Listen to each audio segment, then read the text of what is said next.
तो स्टार्ट करते हैं अपना नेक्स्ट टॉपिक जो हमारे पास है electric potential on equatorial point. कल हमने एक्सियल पॉइंट पे देखा था, आज हम इक्वेटोरियल पॉइंट पे देखेंगे। तो इक्वेटोरियल पॉइंट के लिए हमारे पास क्या था, सेम ही है इलेक्ट्रिक फील्ड में जैसे कि फर्स्ट चैप्टर में, वैसे ही चैप्टर 2 में है। कल भी मैंने आपको बताया था कि ये लगभग सेम ही है दोनों चैप्टर। तो इसमें क्या कर रहे हैं, हमने दो चार्ज ले लिया, हमने एक Q1 माइनस Q और एक ले लिया प्लस Q ले लिया हमने एक। ठीक है, इसको मैं थोड़ा छोटा कर लूँ, अब ठीक है। तो एक हमने माइनस Q का चार्ज ले लिया, एक प्लस Q का चार्ज लिया, दोनों को आपस में क्या कर लिया, मिला लिया। और इन दोनों के बीच की लेंथ क्या हो जाएगी, 2L हो जाएगी। और बीच में हमारा पॉइंट आ जाएगा P। इक्वेटोरियल पॉइंट होता है ये वाला पॉइंट जो इन दोनों पॉइंट के बीच में होता है बाहर जाके। तो ये P पॉइंट ले लिया हमने और P पॉइंट को इससे मिला दिया हमने। ये L बच गया इस साइड, ये L बच गया इस साइड। लेंथ ये हाफ पे काट रहे हैं इसको, Q और दूसरे वाले को प्लस Q और माइनस Q को हाफ पे काट रहा है। तो ये 2L है पूरी। तो हमारे पास एक साइड ये L बच गई और एक साइड ये L बच गई लेंथ। और ये डिस्टेंस होता है बीच से P तक का डिस्टेंस R ही होता है। ये मैंने आपको समझाया था फर्स्ट चैप्टर में भी। अभी क्या हो गया, 90 डिग्री का कोण बना रहा है ये हमारे पास है, ये देखो ये 90 डिग्री का कोण बना रहा है दोनों तरफ। तो क्या हो जाएगा हमारे पास, ये वाली लेंथ हमने पता करने की क्या होगी, तो क्या हो जाएगा, हाइपोटेन्यूज का स्क्वायर पाइथागोरस थ्योरम लग जाएगा। हाइपोटेन्यूज का स्क्वायर इक्वल टू बेस का स्क्वायर L का स्क्वायर प्लस जो हमारे पास R स्क्वायर है वो हो जाएगा। तो H होती है सबसे बड़ी साइड। तो H कितना आ जाएगा हमारे पास, under root of L square plus R square. ये आ गया हमारे पास। ये दोनों साइड कितना आ गया हमारे पास, दोनों साइड है। ये वाली साइड भी सेम निकलेगी क्योंकि देखो यहाँ पे भी L है, यहाँ पे भी R है, यहाँ पे भी L है, यहाँ पे भी R है। तो दोनों साइड सेम निकलेगी। और कितनी निकलेगी, L square plus R square, under root L square plus R square. तुम साथ साथ में लिखते रहना, मैं बोल भी रहा हूँ साथ में, ऐसे ढंग से लिखा नहीं जा रहा है इसमें। एक बार मैं मिटा के लिखूँ ढंग से, अगर लिखा जाएगा तो कितना हो जाएगा, L square plus R square. ये आ गया हमारे पास। ठीक है, अब हमने क्या निकालना है, electric potential of a point due to a positive charge के लिए हम देख लेते हैं। पॉजिटिव के लिए तो प्लस Q के लिए देख लेते हैं इलेक्ट्रिक पोटेंशियल। इलेक्ट्रिक पोटेंशियल के लिए हमने V ले लिया, तो V1 कितना आ जाएगा पॉजिटिव चार्ज के लिए हमारे पास 1/4 पाई एप्सिलॉन नॉट K की वैल्यू है। ये कल हम पोटेंशियल इलेक्ट्रिक पोटेंशियल निकालना सिखाया मैंने पहली क्लास में आपको। तो वन उसका फॉर्मूला लर्न होना चाहिए तुम्हें। और प्लस Q अपॉन जो इनके बीच के Q और इसके बीच में P के बीच में डिस्टेंस है वो कितना है हमारे पास, ये वाला। तो L square plus R square, ये वाली होगी फर्स्ट इक्वेशन हमारे पास। और वैसे हमने V2 निकाल दिया, वो माइनस वाले के लिए निकाला। तो जब हम माइनस वाले के लिए निकालते हैं तो माइनस लग जाता है बाहर। तो 1/4 pi epsilon not, minus charge था यहाँ पे, माइनस Q है तो ये माइनस ही बाहर लेके गया मैं। तो ये कितना हो गया, L square plus R square. इसको प्लस ही छोड़ो, बाद में ले आएंगे इसको। तो ये सेकंड इक्वेशन आ गई। अब हम क्या करेंगे, V1 प्लस V2 कर देंगे। और V1 प्लस V2 में क्या आ जाएगा हमारे पास, 1/4, ये इक्वेशन बन जाएगी 1/4 पाई एप्सिलॉन नॉट। पूरी लिख लेता हूँ मैं ताकि तुम्हें समझ आ जाए, ऐसे तो मैं इजी तरीके से इसको करने वाला था, पर चलो। Plus Q upon under root of L square plus R square. Plus Q है तो ये प्लस लगाने की ज़रूरत नहीं है हमें, ये काट सकते हो आप। और यहाँ पे माइनस चार्ज हो रहा है ना, तो ये माइनस का साइन हो जाएगा। अब करना हमने प्लस था, पर ये माइनस का साइन आ रहा है तो प्लस माइनस माइनस हो जाता है। और 1/4 पाई एप्सिलॉन नॉट और Q अपॉन माइनस बाहर लग गया हमारा, root L square plus R square. ढंग से लिख लेना आप, है ना। तो ये बन गया हमारे पास। अब हमने क्या करना है, कॉमन देखो 1/4 पाई एप्सिलॉन नॉट यहाँ पे भी है, यहाँ पे भी है 1/4 एप्सिलॉन नॉट। देखो यहाँ पे भी सेम है Q upon under root of L square plus R square, ये भी सेम है। ये दोनों क्या है हमारे पास, ये टर्म पूरी और ये टर्म पूरी सेम है, और माइनस लगा है बीच में, तो 1 - 1 कितना हो जाता है हमारे पास, 0 हो जाता है। तो ये कैंसिल और ये कैंसिल, तो कितना होता है इलेक्ट्रिक पोटेंशियल है ऑन इक्वेटोरियल पॉइंट, 0 होता है हमारे पास। ये क्वेश्चन देखने को मिलता है, देखो इस तरह आता है question. 2 minute. Name a point where electric potential is 0 but not electric field is 0। तो इलेक्ट्रिक फील्ड के लिए भी हमने ये निकाला था, पर इलेक्ट्रिक फील्ड यहाँ पे 0 नहीं थी हमारे पास। तो इलेक्ट्रिक फील्ड जो है इक्वेटोरियल पॉइंट पे हमारे पास ये वाली थी, और इलेक्ट्रिक पोटेंशियल यहाँ पे क्या है हमारे पास 0 है, जो कि अभी हमने प्रूव कर दिया। और बाकी name a point where electric field is 0 but not electric potential, तो वो क्या है इनसाइड कंडक्टर, ये वाला पार्ट, ये वाला देखो यहाँ पे एक कंडक्टर है हमारे पास, ये कंडक्टर है हमारे पास। तो इसके अंदर जो है इलेक्ट्रिक फील्ड क्या होती है, 0 होती है, और इलेक्ट्रिक पोटेंशियल मैक्सिमम होता है। ठीक है, तो इलेक्ट्रिक फील्ड किस में 0 होती है, इलेक्ट्रिक फील्ड किस में 0 होती है, तो कंडक्टिंग स्फीयर में 0 होगी, या कंडक्टिंग बॉक्स बोल सकते हैं। और जो इलेक्ट्रिक पोटेंशियल है वो किस में 0 होगा, तो वो इक्वेटोरियल पॉइंट पे 0 होगा हमारे पास। ठीक है, एक क्वेश्चन हमें देखने को मिलते हैं, तो ये दोनों क्वेश्चन नोट कर लेना, एक एक नंबर के आ जाएंगे। और बाकी जो इम्पोर्टेंट डेरिवेशन है वो मैं इसके बाद करवाऊंगा आपको।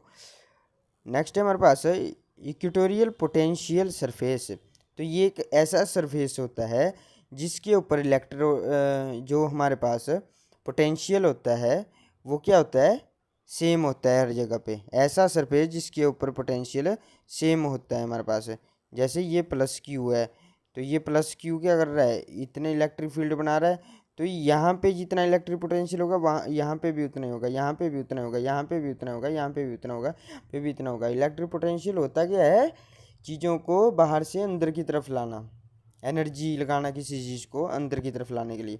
तो हर पॉइंट पे क्या होगा हमारे पास, सेम इलेक्ट्रिक पोटेंशियल देखने को मिलेगा हमें। तो ऐसा सरफेस जिसके ऊपर सेम इलेक्ट्रिक पोटेंशियल देखने को मिले उसे बोलते हैं इक्वी पोटेंशियल सरफेस। ठीक है, और इसकी प्रॉपर्टी क्या क्या है हमारे पास, तो equi potential surface has same potential at every point. वो जो मैंने आपको बताया, work done moving A charge is 0, तो वर्क डन कितना होता है, यहाँ से यहाँ तक जाने के लिए वर्क डन कितना होता है, 0 होता है हमारे पास। सो नेक्स्ट करेंगे अब हम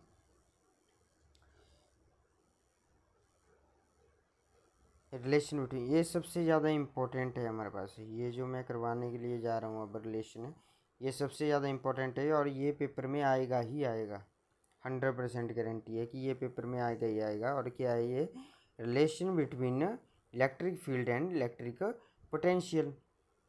तो इसको कैसे निकालेंगे हम, वही है हमारे पास, हम क्या कर देंगे, यहाँ पे प्लस क्यू चार्ज ले लिया हमने, और यहाँ से इन्फिनिटी से हम क्यू नॉट को ला रहे हैं, और क्यू नॉट को हमने यहाँ तक ले आए।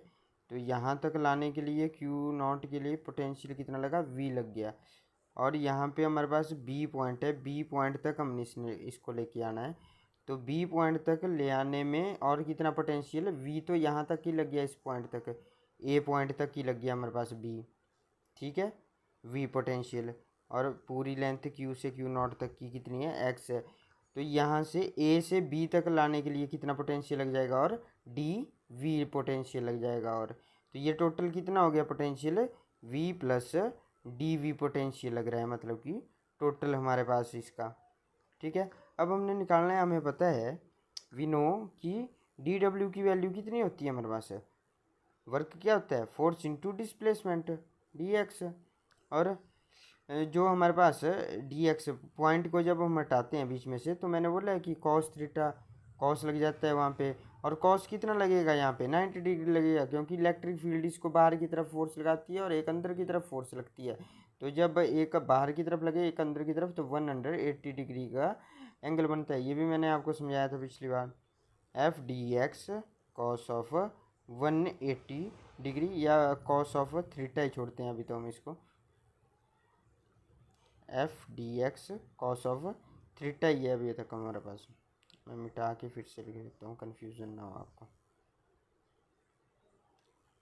साथ साथ में लिखोगे तो ज़्यादा समझाएगा। F D X cos of theta, ठीक है, ये आ गया हमारे पास। अब थीटा यहाँ पे कितना है, 180 है हमारे पास। अगर थीटा हमारे पास 180 है तो डी डब्ल्यू की वैल्यू कितनी हो जाएगी, F D X cos of 180 degree, और कॉस 180 डिग्री कितना होता है, पिछली बार भी बताया था -1 होता है, याद रखा करो अब जो टर्म मैं बता रहा हूँ। तो -1 होता है तो माइनस बाहर लग गया, माइनस एफ डी एक्स, ये तो 1 नहीं हो गया तो 1, ठीक है। अब डी डब्ल्यू ये मैंने बताया था कि फोर्स की वैल्यू कितनी ले लेते हैं हम, तो फोर्स की वैल्यू ले लेते हैं क्यू नॉट ई, कितनी फोर्स लग रही है, और D x, Q not E D x. ये फर्स्ट इक्वेशन आ गई हमारे पास, फोर्स को लिखते हैं हम क्यू नॉट ई, ठीक है, डी एक्स। अब we also know D W क्या होता है, और हमारे पास डी वी क्यू नॉट भी होता है हमारे पास। अभी आप सोच रहे हो नहीं ये आया तो आया कहाँ से, तो पहले मैं बता देता हूँ कि ये कहाँ से है। ये वाला ऊपर वाला तो आपको क्लियर होना चाहिए, फोर्स की वैल्यू क्यू नॉट ई हो गई हमारे पास। हमें पता है कि डी वी किसके बराबर होता है, D W upon Q not, first chapter में बताया, इसी चैप्टर में बताया आपको शुरू में कि पोटेंशियल की वैल्यू कितनी होती है, वर्क अपॉन क्यू नॉट, कितना वर्क कर रहा है वो क्यू नॉट को लाने में। तो यहाँ से डी डब्ल्यू की वैल्यू कितनी आ गई हमारे पास, क्यू नॉट परली साइड चला गया, डी वी क्यू नॉट आ गया हमारे पास, इसकी value D V Q naught आ गई इसकी वैल्यू। तो ये कौन सी इक्वेशन होगी, ये सेकंड इक्वेशन होगी हमारे पास। और हमने क्या कर लिया, फर्स्ट और सेकंड इक्वेशन को अब हमने कंपेयर कर लेना है, क्योंकि दोनों किसकी वैल्यू दे रही है, डी डब्ल्यू की ही वैल्यू दे रही है ना दोनों। तो एक आई हमारे पास, फर्स्ट और 2 का कंपैरिजन लिख लेना आप, बाकी यहाँ पे पीडीएफ में भी है तो यहाँ से कर लेना आप, पीडीएफ में भेज दूँगा आपको आज। तो ये आ गया minus Q not E D x, ये कंपैरिजन करना है हमने इसका, किसका, डी वी क्यू नॉट के साथ इसका हमने कंपैरिजन करना है। तो क्यू नॉट से क्यू नॉट कैंसिल हो गया हमारे पास, क्या बच गया, ई डी एक्स बच गया हमारे पास, इक्वल टू डी वी है हमारे पास। और ई की वैल्यू कितनी आ रही है, इलेक्ट्रिक फील्ड की वैल्यू कितनी आ रही है, माइनस माइनस लग चले गया परली साइड को, ये वाला माइनस, माइनस है ना, यहाँ पे माइनस ख़त्म करना है तो माइनस से इसको क्या कर देंगे, इस साइड भी मल्टीप्लाई कर देंगे। तो ये माइनस जब यहाँ पे ख़त्म करते हैं तो परली साइड चले जाता है, बस इतना ध्यान रखना है कि एक साइड से ख़त्म करेंगे तो दूसरी साइड लग जाएगा माइनस। तो minus D V upon D X. तो ये आ गया हमारे पास इलेक्ट्रिक फील्ड और इलेक्ट्रिक पोटेंशियल के बीच में डिफरेंस, देखो डी वी भी आ गया, डी एक्स भी आ गया हमारे पास, और नेगेटिव साइन क्या शो कर रहा है, shows that potential decreases along with the electric field, कि जैसे जैसे इलेक्ट्रिक फील्ड के साथ मतलब ये ऐसे है, अगर इलेक्ट्रिक पोटेंशियल लगाना है तो इलेक्ट्रिक पोटेंशियल इलेक्ट्रिक फील्ड जैसे जैसे बढ़ेगी वैसे वैसे, जैसे जैसे इलेक्ट्रिक फील्ड कम होगी वैसे वैसे इलेक्ट्रिक पोटेंशियल हमारा कम हो जाएगा। अब खुद ही सोचो, इलेक्ट्रिक फील्ड क्या है, किसी चीज़ को खींच रही है अपनी साइड, और पोटेंशियल क्या है, किसी चीज़ को वो ला रहा है। अगर इलेक्ट्रिक फील्ड इस साइड को जा रही है तो पोटेंशियल उसको इस साइड को ला रहा है, पॉइंट को, ठीक है। तो इलेक्ट्रिक फील्ड अगर कम होगी तो पोटेंशियल क्या होगा, वो भी कम लगेगा, एनर्जी भी हमें कम लगेगी। पर अगर इलेक्ट्रिक फील्ड ज़्यादा होगी तो पोटेंशियल ज़्यादा लगेगा हमारे पास।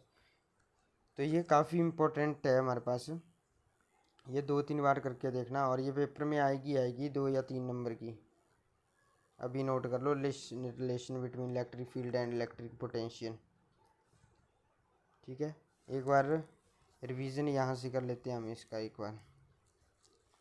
तो क्या हमने क्या निकालना है, relation between electric field and electric potential निकालना है। तो क्यू चार्ज, और यहाँ पे इन्फिनिटी से क्यू नॉट को ए तक लेके आए, हम ए तक लेके आए तो कितनी एनर्जी लग रही है हमारे पास, पोटेंशियल लग रहा है वी लग रहा है, और बी तक लेके गए तो डी वी पोटेंशियल लग रहा है। टोटल कितना हो गया, वी प्लस डी वी हो गया, और क्यू से क्यू नॉट तक का डिस्टेंस है एक्स है हमारे पास। और हमें पता है कि डी डब्ल्यू क्या होता है, एफ डी एक्स होता है, वर्क क्या होता है, फोर्स इंटू डिस्प्लेसमेंट होती है। और डिस्प्लेसमेंट यहाँ पे फोर्स एक इस साइड को लग रही है, एक इस साइड को लग रही है, तो यहाँ पे 180 डिग्री का ये बन जाएगा एंगल, और पॉइंट को हटाते हैं तो कॉस थीटा लग जाता है, कॉस 180 डिग्री है एंगल, तो माइनस कॉस 180 होता है -1 हमारे पास, तो माइनस एफ डी एक्स बन गया है यहाँ पे। और फोर्स की वैल्यू क्या निकाली थी हमने, minus Q not E D x, ये पहली इक्वेशन ले ली। और सेकंड इक्वेशन क्या है हमारे पास, हमें पता है कि पोटेंशियल क्या होता है, वर्क अपॉन क्यू नॉट होता है, कि कितना वर्क लगा पोटेंशियल क्यू नॉट को लाने में, तो वो हो गया। और यहाँ से हमारे पास डी डब्ल्यू की वैल्यू कितनी आ गई हमारे पास, डी वी क्यू नॉट आ गई यहाँ से वैल्यू। अब 1 और 2 का कंपैरिजन कर दिया हमने, क्यू नॉट से क्यू नॉट कैंसिल हो गया, तो ई की वैल्यू कितनी आ गई, D V upon D X, और माइनस साइन क्या शो कर रहा है यहाँ पे, so that potential decreases along with electric field, electric field के साथ पोटेंशियल डिक्रीज हो रहा है। तो हो गया हमारे पास ये कंप्लीट। नेक्स्ट 2-3 ही टॉपिक हैं इसमें, 3-4 टॉपिक है मतलब लगभग अभी, बस सेकंड चैप्टर हमारा कंप्लीट हो जाएगा। और ये वैसे जैसे कंप्लीट होगा 2-2 चैप्टर हम कंप्लीट कर लेंगे पहले। अभी पेपर आपके लेट ही हैं थोड़े, 15 से हैं, तो उससे पहले पहले हम कंप्लीट कर लेंगे 4 चैप्टर। इसके बाद ये एक दिन में अब हम कंप्लीट कर लेंगे, लगभग कल या परसों तक हम इसको कंप्लीट कर लेंगे। फिर हम केमिस्ट्री को कंप्लीट करेंगे सेकंड चैप्टर को, ऐसे चलेगा अब आपका सिलेबस।